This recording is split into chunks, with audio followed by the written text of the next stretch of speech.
भाई जो गुरु वचन पे डट गए, कट गए फंद 84 के। बहनों, बात चल रही है पवित्र आसमानी पुस्तक मुसलमान नहीं समझे ज्ञान कुरान, इस पुस्तक को लेकर। ये कोई सामान्य पुस्तक नहीं है, किसी ऐरे गहरे व्यक्ति या संत के द्वारा नहीं लिखी गई है। साक्षात अल्लाह कबीर सच्चे परवरदिगार सुप्रीम गॉड ने इस पृथ्वी पर प्रकट होकर अपने कर कमल से इस पवित्र आसमानी पुस्तक को लिखा है। ये पुस्तक आपके जीवन को बदल सकती है। ये पुस्तक आपको, जो जन्म जन्मांतरों से आप इस शैतान के दंड से पीड़ित होते आ रहे हैं, कभी स्वर्ग में, कभी नरक में, कभी जन्नत में, कभी जहन्नुम में, कभी 84 लाख योनियों में, आपको इन तमाम दुखों से ये मुक्ति दिला सकती है यदि आपने पुस्तक को अच्छे से पढ़कर, समझकर और सच्चे बाखबर सतगुरु रामपाल जी की शरण ग्रहण कर ली। तो पिछले वीडियो में मुसलमान धर्म के भाई बहनों को समझाने के लिए परमेश्वर ने मुसलमान धर्म के मुल्ला मौलवियों की, काजियों की बहुत सारी जो गलत धारणाएं थी उनका खंडन किया प्रमाणों के साथ में, मुस्लिम धर्म की पुस्तकों को दिखाकर। आज के वीडियो में परमात्मा और बहुत सारी बातों का खुलासा करने जा रहे हैं। जिस प्रकार जब हज़रत मोहम्मद जबरील नामक फरिश्ते के साथ में और बुराक जैसे किसी जानवर पर बैठकर ऊपर गए थे आसमान में, तो बहुत सारे मुस्लिम समाज के लोग इस बात को केवल एक सौपन मानते हैं, सत्य नहीं मानते हैं। तो ये कहाँ तक सही है, कहाँ तक गलत है, सतगुरु रामपाल जी परमेश्वर, ये जानी जान परमात्मा अंतर्यामी भगवान जो सृष्टि के कण कण से परिचित है, ये परमेश्वर सत्य बताएंगे।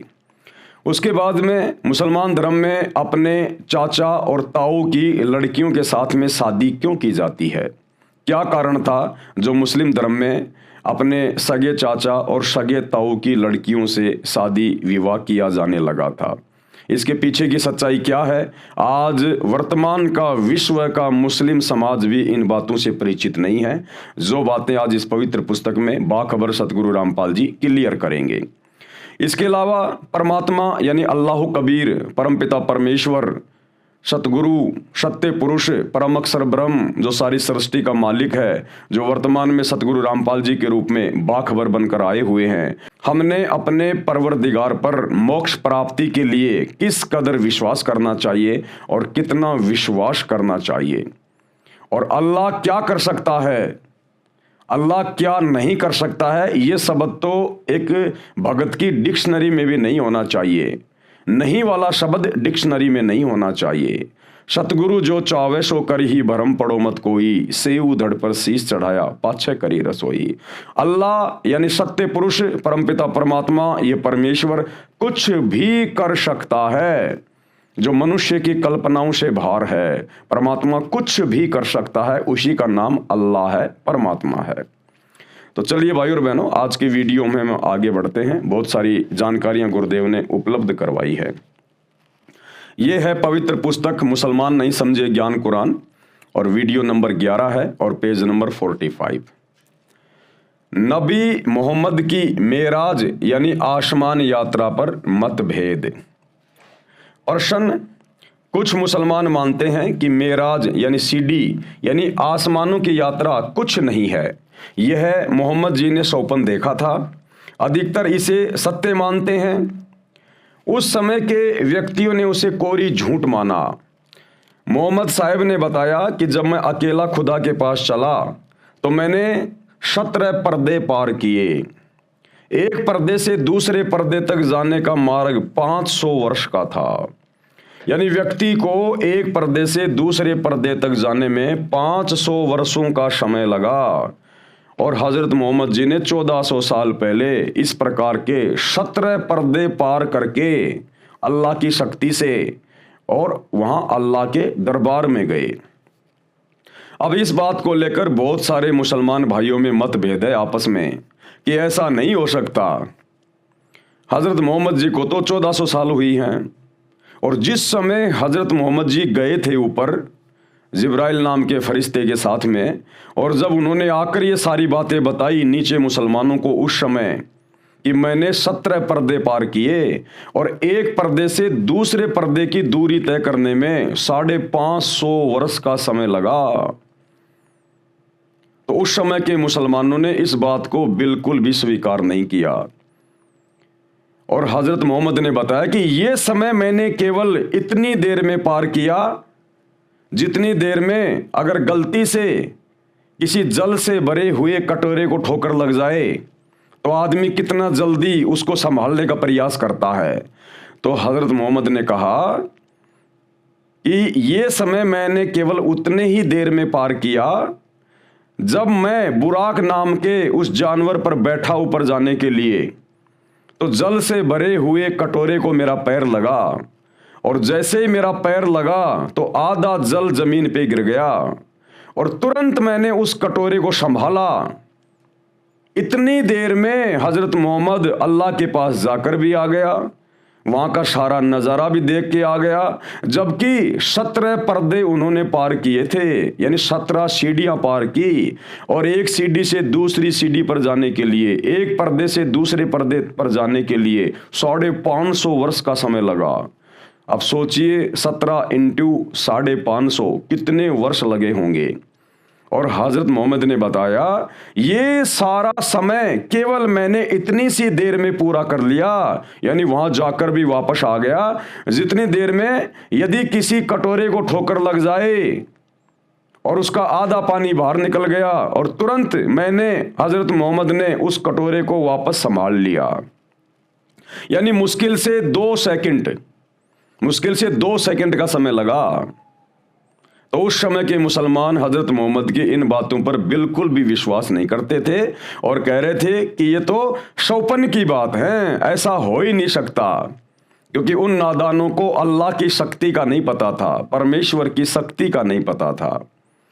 बाद में परमेश्वर ने स्वयं एक संत रूप में प्रकट होकर, अल खिजर के रूप में प्रकट होकर, और उस समय के राजा को जो विश्वास नहीं कर पा रहा था इस बात पर, उस समय के राजा के साथ में एक चमत्कार किया और परमेश्वर ने घटना को जन्म दिया। उसके बाद राजा ने भी स्वीकार कर लिया कि अल्लाह जो चाहे सो कर सकता है, परमेश्वर सतगुरु जो चाहे सो कर सकता है।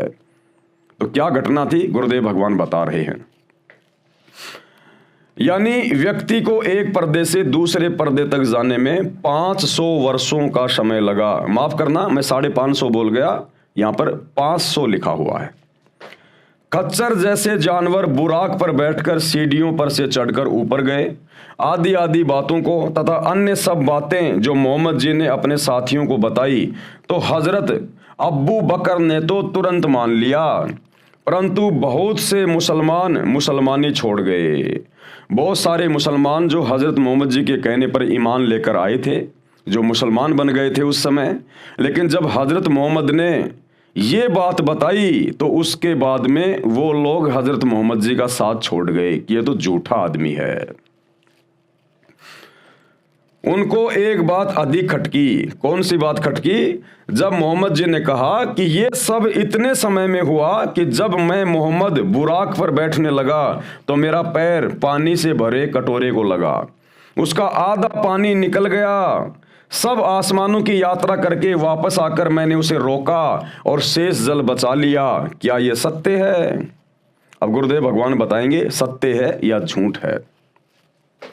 उत्तर दे रहे हैं सतगुरु रामपाल जी परमेश्वर, जो कुछ हजरत मोहम्मद जी ने आसमानों की यात्रा में देखा वह सब सत्य है।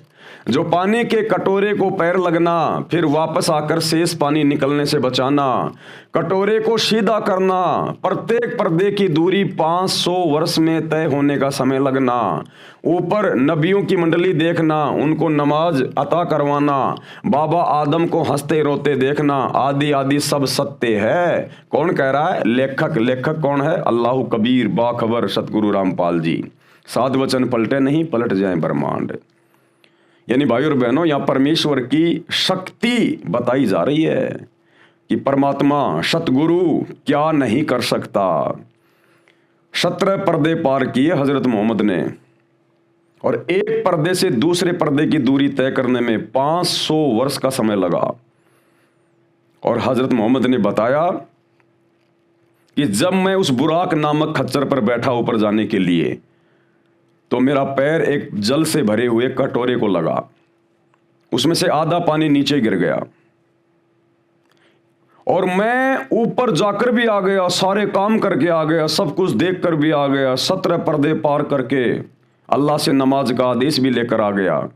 और वापस आकर मैंने तुरंत उस हिलते हुए कटोरे को, जो आधा जल नीचे गिर गया था, आधा जल गिरने से मैंने रोका, तुरंत मैंने उसको उठा लिया। अब कौन विश्वास करे इस बात पर? ये तो मुश्किल से 2 सेकंड का समय भी नहीं लगा, 2 सेकंड का समय भी। तो बहुत सारे मुसलमानी छोड़ के चले गए। तो गुरुदेव भगवान कह रहे हैं कि बच्चों ये बिल्कुल सत्य है, शब्दा सद सत्य है ये, इसमें झूठ का कोई लेस मात्र भी कोई गुंजाइश नहीं है।